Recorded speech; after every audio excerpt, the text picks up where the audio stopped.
लेकिन अचानक उसे कदमों की आवाज़ आती है, जिस पर वो फ़ौरन छुपकर रुक जाती है और इंतज़ार करने लगती है। कुछ लम्हे बाद जेसिका उस आदमी पर लकड़ी से वार करती है, लेकिन ये पता चलता है कि वो सिर्फ एक बूढ़ा शिकारी था जो अचानक हमले से हैरान रह जाता है। वो फ़ौरन उससे माजरत करती है और उससे मदद की रिक्वेस्ट करती है। वो बताती है कि कोई उसकी जान लेना चाहता है और उससे उसका फ़ोन मांगती है, मगर बदकिस्मती से उसका फ़ोन टूट चुका होता है क्योंकि जेसिका ने गलती से उसके फ़ोन पर वार किया था। वो शिकारी जेसिका पर तरस खाता है और उसे अपने साथ गाड़ी तक ले आता है और अपनी बीवी के बूट्स उसे देता है। फिर वो दोनों मिलकर गाड़ी में सवार हो जाते हैं और रवाना हो जाते हैं। इस दौरान वो शिकारी जेसिका को अपना सैंडविच खाने देता है और उसको तसल्ली देने की कोशिश करता है, लेकिन अचानक वो दोनों एक गिरे हुए दरख्त के सामने आ जाते हैं जो उनके रास्ते को ब्लॉक कर देता है। ये देखकर जेसिका बहुत डर जाती है और वो दरख्त को हटाने की कोशिश करती है, मगर वो बहुत भारी होता है।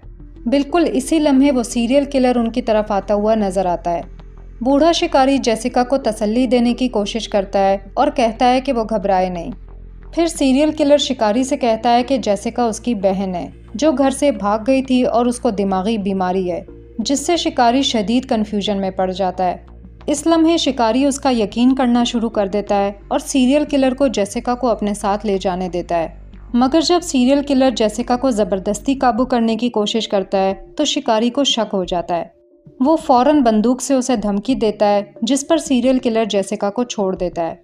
जेसिका जब जंगल की तरफ भागती है तो उलझा हुआ शिकारी सीरियल किलर से उसका फ़ोन मांगता है, क्योंकि अगर जेसिका वाकई उसकी बहन है तो पुलिस शायद उसके दावे को साबित कर सकती है। लेकिन सीरियल किलर बूढ़े शिकारी को बुरी तरह से पीटता है और उसकी बंदूक से उसको गोली मारकर कत्ल कर देता है। इसी वक्त जेसिका जंगल की गहराई में भागना शुरू कर देती है, जबकि सीरियल किलर अब गन लेकर उसे ढूंढने के लिए जंगल में घूम रहा होता है। फिर रात हो जाती है और जेसिका आखिर एक चट्टान के नीचे तूफानी बारिश में आराम करने के लिए रुकती है, लेकिन बदकिस्मती से सीरियल किलर उसके करीब ही होता है और अपनी फ्लैश लाइट को चमकाते हुए उसे ढूंढ रहा होता है।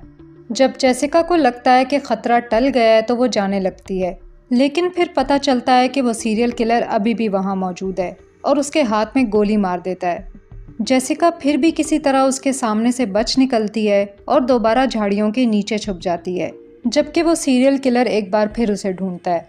फिर वो सीरियल किलर जेसिका से बात करके उसे डराने लगता है। वो कहता है कि गोली की चोट के साथ उसके पास अब सिर्फ 2 घंटे हैं।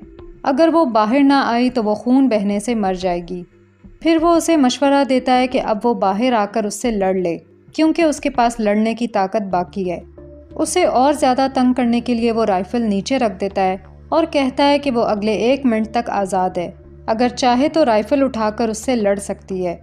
वो जेसिका को और ज़्यादा तंग करता रहता है, यहाँ तक कि उसके मरे हुए हस्बैंड का जिक्र करते हुए उसे कहता है कि उसका हस्बैंड भी बुज़दिल था, ताकि जेसिका के गुस्से को भड़का सके।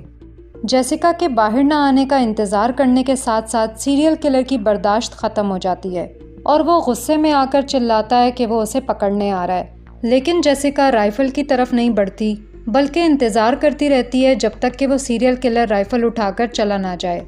इसके बाद जेसिका छुपने से बाहर आती है और थोड़ी दूर चलती है। फिर थकन की वजह से वो एक दरख्त के नीचे सो जाती है। अगली सुबह जब वो जागती है तो देखती है कि वो अभी भी जंगल के बीच में है। फिर वो खुद को मुश्किल इलाके में चलने पर मजबूर करती है जब उसे एक गाड़ी की आवाज़ आती है। वो देख लेती है कि वो उसी सीरियल किलर की गाड़ी है। वो सीरियल किलर उस मुर्दा शिकारी की लाश निकालता है और उसे एक खोदी हुई कब्र में घसीट कर दफन कर देता है।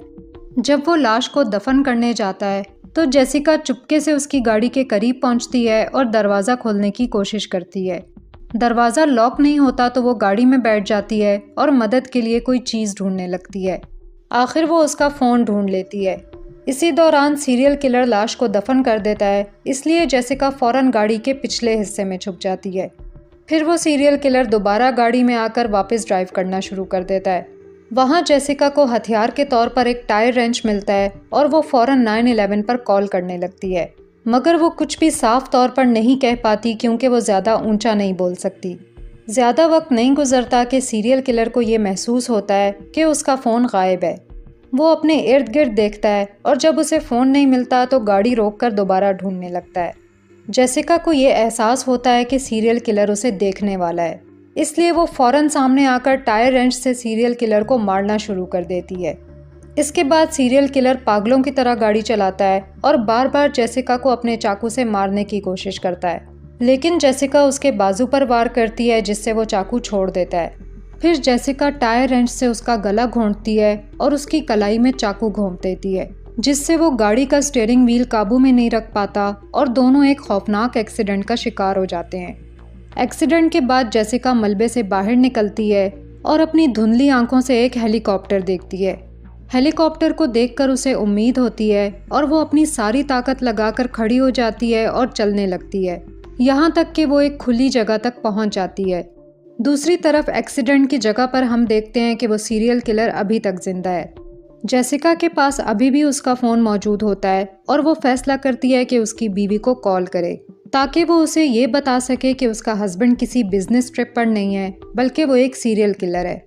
जब जेसिका को सीरियल किलर करीब आता हुआ नजर आता है तो वो कॉल को स्पीकर पर लगा देती है ताकि वो किलर सुन सके कि उसने उसकी बीवी को सब बता दिया है।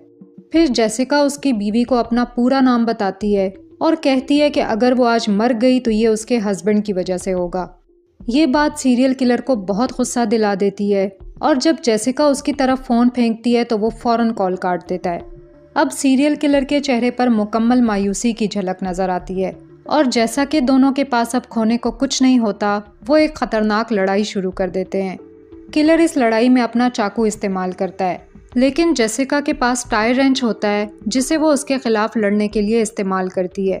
जेसिका टायर रेंच से कई ज़ोरदार वार लगाने में कामयाब हो जाती है और आखिर उसके बाजू पर लगे हुए ज़ख्म को काट लेती है। वो चाकू को उसके पेट में गहराई तक घोंप देती है जिससे वो नीचे गिरकर बेबस हो जाता है। जब उसे यकीन हो जाता है कि उसके अंदर मज़ीद ताकत नहीं रही तो थकन से चूर होकर वो भी ज़मीन पर गिर पड़ती है। जेसिका की आंखों में सुकून की झलक नज़र आती है जब वो सीरियल किलर को मरते हुए देखती है। आखिर हेलीकॉप्टर उसे ढूंढ लेता है और उसे उठाने के लिए नीचे आ जाता है।